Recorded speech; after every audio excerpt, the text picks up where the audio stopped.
श्री राम, जय जय राम। भगवान विष्णु के अवतार श्री राम का नाम कौन नहीं जानता है। रामायण महाकाव्य के रचयिता महर्षि वाल्मीकि ने अपने ग्रंथ में लिखा है कि भगवान श्री राम में वैदिक सनातन धर्म की आत्मा कहे जाने वाले सभी गुण विद्यमान है। भगवान राम को पुरुषों में सबसे उत्तम पुरुष अर्थात मर्यादा पुरुषोत्तम भी कहा जाता है। आइए जानते हैं भगवान राम से जुड़े कुछ रोचक तथ्यों के बारे में। भगवान श्री राम का जीवन परिचय।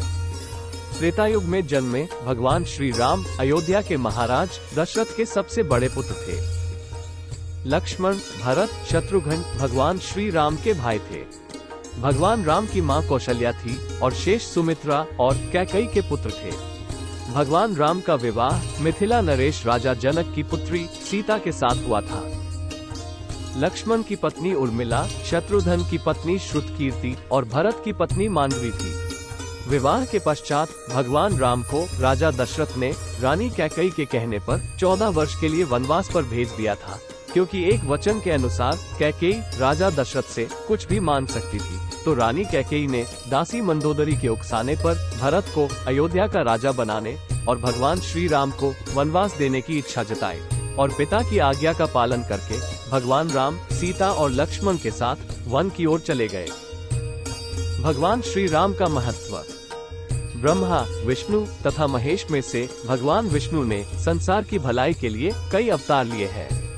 भगवान विष्णु द्वारा कुल 10 अवतार लिए गए, जिसमें से भगवान राम 7वें अवतार माने जाते हैं और यह अवतार भगवान विष्णु के सभी अवतारों में से सबसे ज्यादा पूजनीय माना जाता है। भगवान श्री राम के बारे में महर्षि वाल्मीकि द्वारा अनेक कथाएं लिखी गई हैं। वाल्मीकि के अलावा प्रसिद्ध महाकवि तुलसीदास ने भी श्री राम के महत्व को लोगों को समझाया है। भगवान राम ने कई ऐसे महान कार्य किए हैं जिसने हिंदू धर्म को एक गौरवमयी इतिहास प्रदान किया है। भगवान विष्णु ने राम बनकर असुरों का संहार करने के लिए पृथ्वी पर जन्म लिया। भगवान श्री राम ने मातृ घटाव पितृ भक्ति के चलते अपने पिता राजा दशरथ के एक आदेश पर 14 वर्ष तक वनवास काटा।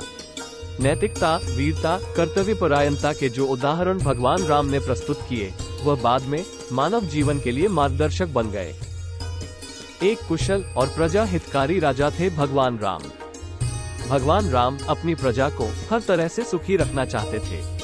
उनकी धारणा थी कि जिस राजा के शासन में प्रजा दुखी रहती है, वह राजा नरक भोगी होता है। महाकवि तुलसीदास जी ने रामचरितमानस में राम राज्य की विशद चर्चा की है। माना जाता है कि अयोध्या में 11,000 वर्षों तक भगवान राम का दिव्य शासन रहा। आदिवासियों के भगवान श्री राम। वनवास के दौरान भगवान श्री राम ने देश के सभी आदिवासियों और दलितों को संगठित करने का कार्य किया और उनको जीवन जीने की शिक्षा दी। उन्होंने देश के सभी संतों और उनके आश्रमों को राक्षसों, दैत्यों के आतंक से बचाया था।